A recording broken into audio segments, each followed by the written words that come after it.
Your life is just a dream, don't you?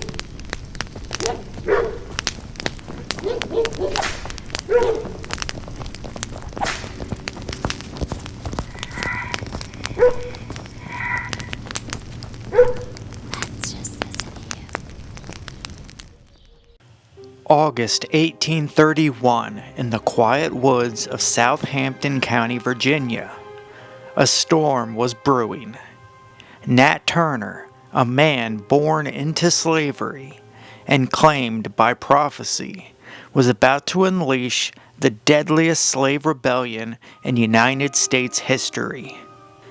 To white Southerners, he was a monster. To the enslaved, he was a sign from God. This is the story of Nat Turner and the rebellion that terrified and changed the nation forever.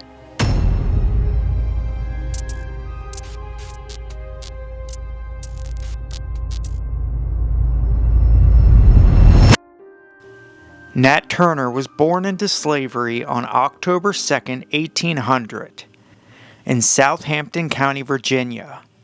Its population was 14,000. And half of those were enslaved. From the start, those around him said he was different. He had natural intelligence and quickness of apprehension, surpassed by few. His mother believed he was destined for greatness. He could read and write, which was very rare for the time. He was deeply religious. Nat believed God had been speaking to him. He was often seen reading the Bible and praying. I was intended for some great purpose, Turner later said. The spirit that spoke to the prophets in former days spoke to me. Nat and his family were owned by a man named Benjamin Turner. When he died in the year 1810, his son Samuel inherited his property. That included his slaves. Not much is known about Nat's father. He most likely escaped from slavery when Nat was just a small child.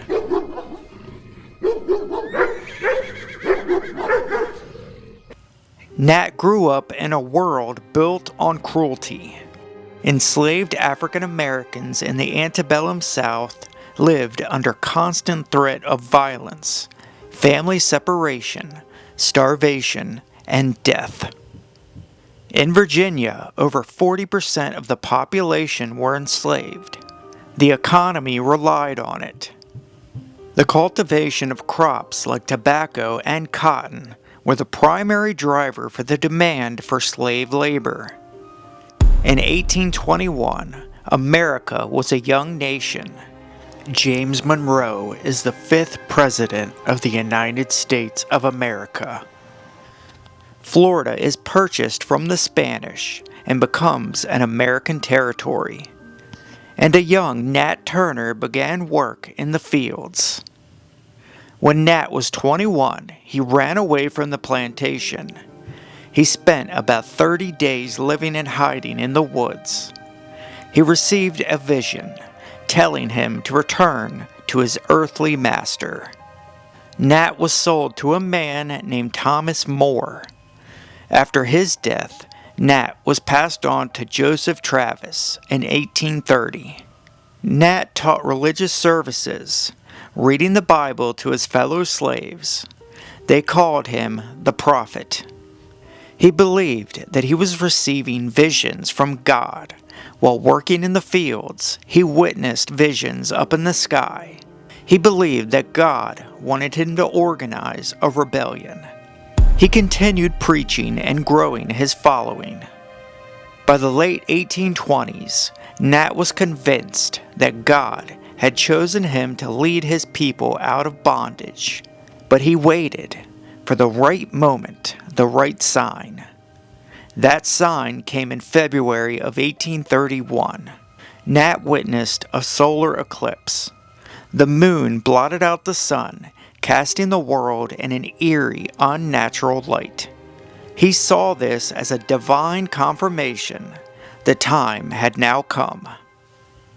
Over the following months, he secretly met with a small group of his trusted men, other slaves from the surrounding area.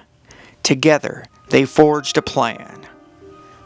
Nat used songs to communicate with other conspirators, singing to give messages and summon his followers.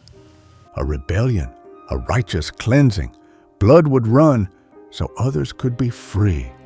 The uprising would begin on Sunday, August 21st, 1831, at Joseph Travis's plantation.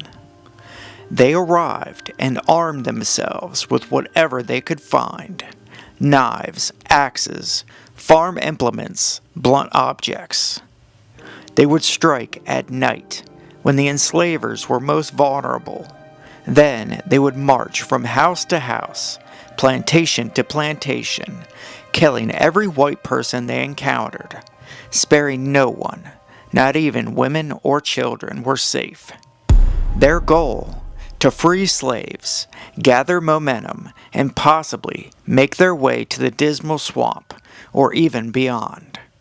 They had the element of surprise, and they believed that God was on their side.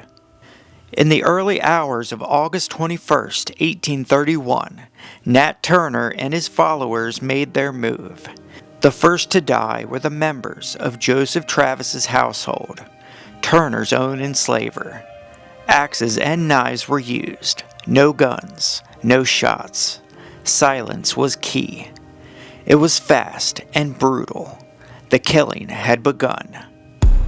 Nat Turner's small band, now armed with even more weapons, marched from one plantation to the next. They freed the enslaved.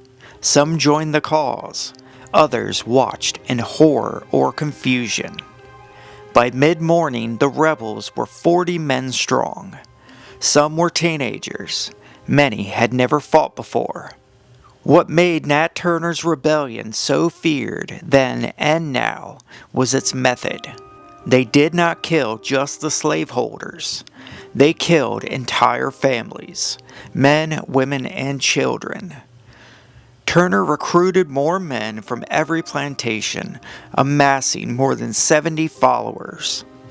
Over 55 people were killed in less than 2 days. Most were caught entirely off guard, unarmed and unable to escape. The violence shocked even some enslaved people who refused to participate or warned their enslavers. Turner believed that it was not murder, it was judgment, divine punishment. Some of the poor white families were spared, as well as the Giles Reese plantation. But this is where Nat Turner's wife was enslaved. Word spread quickly. By August 22nd, militia, slave patrols, and even United States troops were moving in. By noon of that day, the rebellion began to collapse. Many of Turner's followers were killed in skirmishes. Others fled into the woods. By the morning of the 23rd, the rebellion was over. The militia had twice the manpower and were armed with muskets and 3 companies of artillery. After a final battle with the militia on August 23rd, the rebellion was over. Most of Turner's men were captured or dead, but Nat Turner had vanished. For 2 months he evaded capture, hiding in the woods, the swamps, and in abandoned shelters. In that time, the South descended into terror and rage. Fear, panic, and anger gripped the South. White mobs roamed the countryside, killing any person they suspected of involvement, many with no proof. Horrific acts of violence were committed. Heads were placed on top of pikes at crossroads as a warning sign. The violence continued for weeks. Rumors spread across the South. Stories of armed slaves marching to state capitals and uprisings across the South. The rumors were false, but in the end, it's estimated that over 100 slaves were killed. Most were not involved in the rebellion. The search for Nat Turner went on for weeks. Nat's wife Cherry was reportedly whipped, beaten, and tortured in order to get any information leading to his capture. On October 30th, 1831, after more than 2 months in hiding, Nat Turner was captured by a local farmer named Benjamin Phipps. He was found crouched in the earth, alone, starved, and silent. The most wanted man in America, he was finally in chains. A farmer found him hiding in a fallen tree covered with fence rails. Nat Turner was tried on November 5, 1831, for conspiring to rebel and making insurrection. He was convicted and sentenced to death. But before his execution, he would tell his story in his own words. The final chapter of Nat Turner's life. Awaiting execution, Turner was interviewed by Thomas R. Gray, a local attorney. Gray wrote down Turner's words in a small jail cell over the course of several days. This resulted in the pamphlet titled The Confessions of Nat Turner. He showed no remorse. He claimed that God had chosen him, that every act of violence was divinely inspired, and that the rebellion was righteous. Historians still debate how much of the confession was truly Turner's words, and how much was filtered through Gray's hand. On November 11, 1831, Nat Turner was led to the gallows in Jerusalem, Virginia. Hundreds had gathered to witness his death. He said nothing, no last words. He was hanged and then flayed open. His body was reportedly skinned, beheaded, and murdered. A warning to anyone who dare rebel again. But the warning had come too late. The fear had already taken root. In response to the rebellion, Southern states cracked down, writing new laws. It became illegal for enslaved people to read or write. Black churches were banned.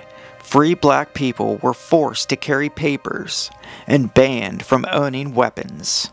Education was now viewed as a threat. The rebellion had failed militarily, but it succeeded in exposing the deep, systematic fear that slavery created. Fear that enslaved people might rise up and fight back. For generations, Nat Turner was painted as a fanatic, a butcher, and a madman. In the South, he was a cautionary tale. In the North, he was the whisper of resistance. But for many African Americans, especially in the 20th century, he became a symbol, a martyr, a man who fought back when so few could. Scholars continue to argue over who Turner really was. Was he a prophet, a revolutionary, a terrorist, or an extremist, or something much more complex? Nat Turner lived in a world that denied his name, his body, his freedom, and his future. In response, he fought back. Both sides committed horrific acts of violence that should never be commended. Slavery continued for decades, and after his rebellion, enslaved people suffered tremendously because of it. The rebellion he led didn't topple the system, but it showed just how delicate it was. If you found this story interesting, hit the like button and subscribe for more videos. History is not always clean. It isn't always right or wrong, but it deserves to be remembered. I want to thank y'all for watching, folks. I hope you enjoyed, and we will see you on the next. Peace.